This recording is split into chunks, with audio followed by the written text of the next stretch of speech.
ناظرین، گرداب میں آج ہم نے جگر اور اس کی سوزش کا مسئلہ کافی حد تک سمجھنے اور اگر سمجھنا ہے تو پھر سلجھانے کی بھی بات کی ہے.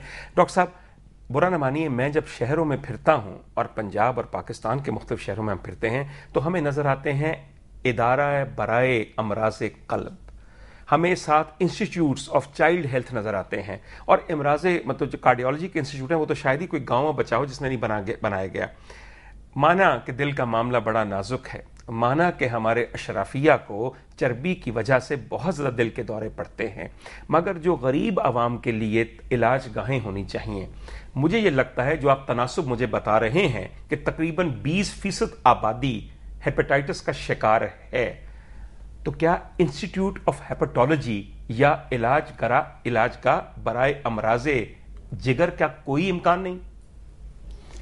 جی، جس طرح سے پروفیسر صاحب نے بتایا ہے کہ میڈیکل کویکری تو بہت ہو رہی ہے، یعنی کہ جو لوگ اس علاج میں مستند نہیں ہیں، کوالیفائڈ نہیں ہیں، گیسٹرونٹرولوجسٹ یا ماہر امراض معدہ اور جگر نہیں ہیں، وہ بھی یہ علاج کر رہے ہیں، جبکہ یہ اس علاج کے لیے مکمل طور پر دسترت صرف ماہر امراض معدہ اور جگر کو، یا جس کو ہم گیسٹرونٹرولوجسٹ بولتے ہیں، ان کو یہ دسترس حاصل ہوتی ہے.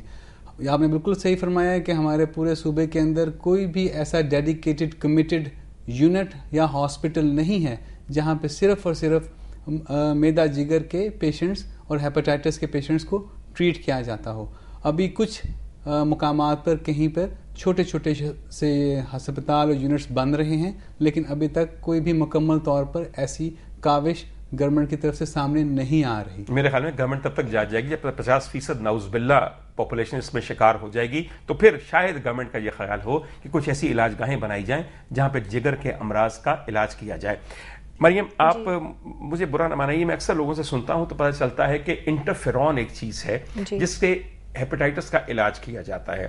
انٹرفیرون کی پھر ہم قیمت بھی پتہ کرتے ہیں، پتہ چلتا ہے کہ ہزاروں نہیں لاکھوں میں ہے، اور یہ 6 ماہ کا علاج ہے. ایک غریب ملک کو ایک امیر بیماری لگ گئی ہے جس کا علاج امیر تر ہے، اس کے لیے کیا صورتحال حکومت نے نکالی ہے؟ دیکھیں عمر، میرے خیال میں ٹریٹمنٹ جو ہے ایک تو 100% بھی نہیں ہے. سب سے پہلی بات آپ انٹرفیرون، ہاں جی، کیونکہ آپ 3 سے 6 لاکھ خرچ کر رہے ہیں انجیکشنز پہ، ریباورین بھی دے رہے ہیں، انٹرفیرون بھی دے رہے ہیں، اور نئی دوائیاں بھی آ رہی ہیں جو کہ ابھی انشاءاللہ یوز ہوں گی اگلے 2-1 سال میں. لیکن it is not 100% cure. Basically اس میں کافی مریض ہیں جو 15-20% نہیں رسپونڈ کریں گے. تو آپ کو تو پہلے ذہن میں یہ چیز رکھنی ہے، مریض کو بھی بتانا ہے. علاج آپ نے کتنا بتایا، ذرا پھر سے بتا دیجیے. مطلب تقریباً ڈپینڈ کرتا ہے کہ آپ کون سی کمپنی کا انجیکشن یوز کر رہے ہیں. جو چائنیز جو ہیں وہ تو 700-800 میں بھی پانی نما ٹیکہ مل جائے گا، but that will not be effective. وہ تو ایسی ہے جیسے مت لگوائیے. اگر آپ پیگ انٹرون جو ہے وچ از لانگ ایکٹنگ، اگر آپ وہ ہفتے میں ایک جو ٹیکہ لگے گا 12-13 ہزار کا ایک ٹیکہ ہے. خواتین صاحب، اس کے علاوہ جو بات ہم کر رہے ہیں تقریباً 1 ماہ کا خرچہ 1.25 لاکھ سے لے کر 2 لاکھ روپے تک ہے. اچھا آگے بتائیے. جی، دوسرا یہ ہے کہ ایک تو یہ پوائنٹ ہو گیا کہ ہمیں ذہن میں رکھنا ہے کہ اٹس ناٹ 100% افیکٹو. ضروری نہیں کہ یہ، میرے خیال میں حکومت کو جو ایمفسس اب کرنا چاہیے وہ پریونشن کے اوپر ہے. That is crucial. ٹریٹمنٹ تو اپنی جگہ پہ ہے، جن کو ہو گیا ہے ان سے پوچھیں. they think that they have got a sentence which is more or almost like having a cancer. لوگ یہ سمجھتے ہیں when they come، وہ کہتے ہیں جی ہمیں لگتا ہے کینسر ہو گیا. It is actually like that, not in the true sense, but جو ان ٹرمز آف ایکسپینڈیچر. تو میرے خیال میں جہاں تک پریونشن کا تعلق ہے، ایک تو میری اپنی قوم سے یہی التجا ہے کہ ایک تو ٹیکوں سے خدا را پرہیز کیجیے، کیونکہ کسی کا پیٹ خراب ہوگا، کسی کو چھینک آئے گی، اس نے مطالبہ کرنا ہے کہ ڈاکٹر صاحب ہمیں سن ٹیکہ لکھ کے دو. اسی ٹیکے نال ٹھیک ہو جائیں گے پر اسی گولی نہیں لینی. ہمیں یہ پتہ چلا کہ انٹرفیرون کم از کم ایک مستند علاج ہے، 100% نہ صحیح مگر کم از کم 85% ضرور.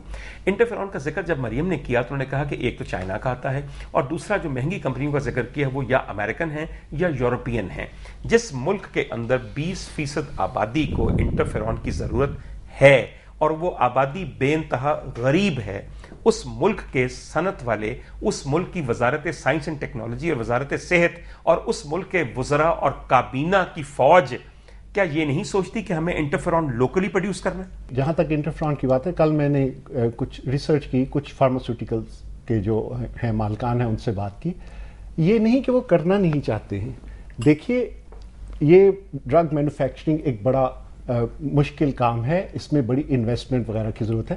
ہمیں اپنی قومی ترجیحات کو پہلے پہچاننا ہوگا، اور جب تک حکومت نہیں پہچانے گی کہ ہیپاٹائٹس ہمارا ایک بڑا مسئلہ ہے، اس کے لیے کچھ نہیں ہوگا. آپ فارماسیوٹیکل کمپنی کو فیسیلیٹیٹ کریں، آپ ان کو بے شک کم اس کے انٹرسٹ کے اوپر قرضے دیں، وہ لگانے کو تیار ہیں، وہ ٹیکنالوجی امپورٹ کرنے کو تیار ہیں، وہ مینوفیکچر کرنے کو بھی تیار ہیں، لیکن ان کو مدد کی ضرورت ہے. کوئی یہاں تو اب ملک میں بھی کوئی انویسٹ کرنے کو تیار نہیں ہے، لیکن یہ لوگ کرنا چاہتے ہیں، ان کو آپ فیسیلیٹیٹ کیجئے. ایک بات میں آپ کو بتاؤں، اور میں پورا نام لے کے بتاؤں، آج سے 2.5 سال پہلے جب نئی وزارتیں ملی تھی لوگوں کو اس جمہوری حکومت میں، تو میرا ایک انٹرویو کا سلسلہ تھا جس میں میں نے اعظم خان سواتی صاحب، وفاقی وزیر برائے سائنس اینڈ ٹیکنالوجی کا انٹرویو کیا تھا. اعظم خان سواتی صاحب بھی اگر یہ سن رہے ہیں اور ان کا حافظہ ابھی تک تیز ہے تو ان کو یاد ہوگا کہ انہوں نے مجھے کہا، ڈاکٹر صاحب 6 ہفتے میں آپ کو خوشخبری سناؤں گا کہ اس ملک میں انٹرفیرون بن کے پاکستانی مریضوں کو ملنا شروع ہو گیا ہے. اعظم خان سواتی صاحب، بہت سارے ٹوٹے ہوئے وعدوں کی طرح یہ بھی ایک انبار میں پڑا ہے. آپ جب چاہیں میرے پروگرام میں آ کے اس بات کی تائید یا تردید کرنا چاہیں اور مجھ سے 2 ہاتھ کرنا چاہیں، حضور وہ خوشخبریاں کب ملیں گی؟ آپ نے وعدہ کیا تھا. آپ کی وزارت یقین کیجئے ایک عجیب مدار میں اور گرداب میں گھری ہوئی ہے. 6 مہینے 6 سال بھی گزر جائیں گے تو شاید یہ خوشخبری ہمیں نہ ملے. ڈاکٹر صاحب، what is the state of interferon availability? کتنے لوگوں کو دستیاب ہے؟ اگر میں ایک سرکاری ہسپتال میں جاؤں، آپ کے وارڈ میں آؤں اور یہ کہوں کہ مجھے ہیپاٹائٹس ہے، مجھے انٹرفیرون لگانا شروع کریں، تو کیا آپ مجھ پہ 1.25 لاکھ 1.5 لاکھ روپیہ پر ہفتہ خرچ کرنے کے لیے تیار ہیں؟ جی، انٹرفیرون اویلیبل ہے. جس ہاسپٹل میں میں کام کرتا ہوں، لاہور جنرل ہاسپٹل میں انٹرفیرون بالکل اویلیبل ہے، اور پچھلے سال تقریباً 10,000 وائلز جو ہیں وہ پیشنٹس کو فراہم کی گئی ہیں. کہاں سے آتی ہیں آپ کی یہ دوائیاں؟ یہ وائلز کہاں سے آتی ہیں؟ کہاں کی بنی ہوئی ہیں؟ یہ ہمارے پاس اس وقت 2 پروگرام ہیں جی. ایک تو ہے prime minister programme for hepatitis control, اور ایک ہے پاکستان بیت المال جو کہ اس چیز کو فنڈ کرتا ہے. اور ابھی جو اپ کمنگ ایئر ہے، فائنینشیل ایئر ہے، اس کے لیے بھی تقریباً around about 10,000 injections are available. کس ملک کے بنے ہوئے ہیں؟ نہیں سر، یہ جو چیز ہے اس کو یہ گورنمنٹ لیول کی بات ہے، ہم اس کو چیک نہیں کرتے یہ کون سے ملک کے بنے ہوئے ہیں. برا نہ منائیے، آپ کے اپنے ہسپتال کا اشتہار یہاں چل گیا، کل سب لوگ وہاں چلے جائیں گے اور پھر یہ پتہ چلے گا کہ مریم نے جیسے بتایا کہ پانی کے بھرے ہوئے چائنیز 3 درجے کے نہیں 10ویں درجے کے ٹیکے وہاں لگ رہے ہیں. کہیں ہاں یا نہ؟ مشکل بات یا پھر ایک سب مشکل بات ہے، مگر میاں مشکل باتوں کو کرنا تو بہت. سر آخر میں before we finish the programme, آپ کا کیا میسج ہوگا for the planners of this country?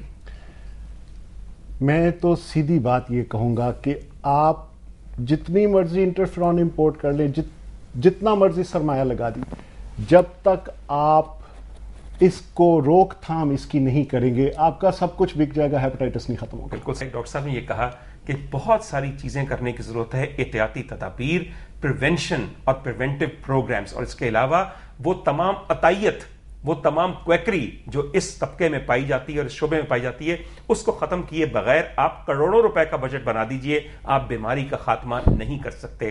افسوس صرف اس بات پہ ہے کہ جن لوگوں نے یہ پوری پالیسیاں بنانی ہیں جو ہمارے ملک کی مقننہ ہے، ہمیں اس پہ بھی ایک نظر ڈالنی پڑے گی، اور ان کو بھی اپنے چہروں پہ چڑھے ہوئے نقاب اتار کے ہمیں اپنے اصل چہرے دکھانے پڑیں گے اور اپنے گریبانوں میں جھانکنا پڑے گا. کیونکہ جس ملک کے قانون ساز خود قانون شکن ہوں، ان سے توقعات ہم کیا رکھ سکتے ہیں؟ بہرطور مجھے اپنی اور آپ کو اپنی ذمہ داری اس بیماری کے پھیلاؤ کو روکنے میں پہچاننی ہے، جس میں ہم دونوں کے لیے شاید عافیت ہے. میری باتوں پہ غور کیجئے. آپ کا اس پروگرام کو دیکھنے کا مقصد تب حل ہوتا ہے جب آپ اپنی چند پریکٹسز بدل دیں. اگر صرف جا کے اپنے حجام کو یہ کہیں کہ میاں یہ میں بلیڈ گھر سے لے کر آیا ہوں، تم نے میرے سامنے میری شیو کرنے کے بعد اس کو توڑ دینا ہے، تو آپ نے اپنا حصہ ڈال دیا. اور اگر 18 کروڑ لوگ حصہ ڈالیں گے تو کون سی بیماری ہے یا کون سے ایسے خبائث ہیں جو کہ دور نہیں ہو جائیں گے اس ملک سے؟ پر امید رہیے. خدا حافظ.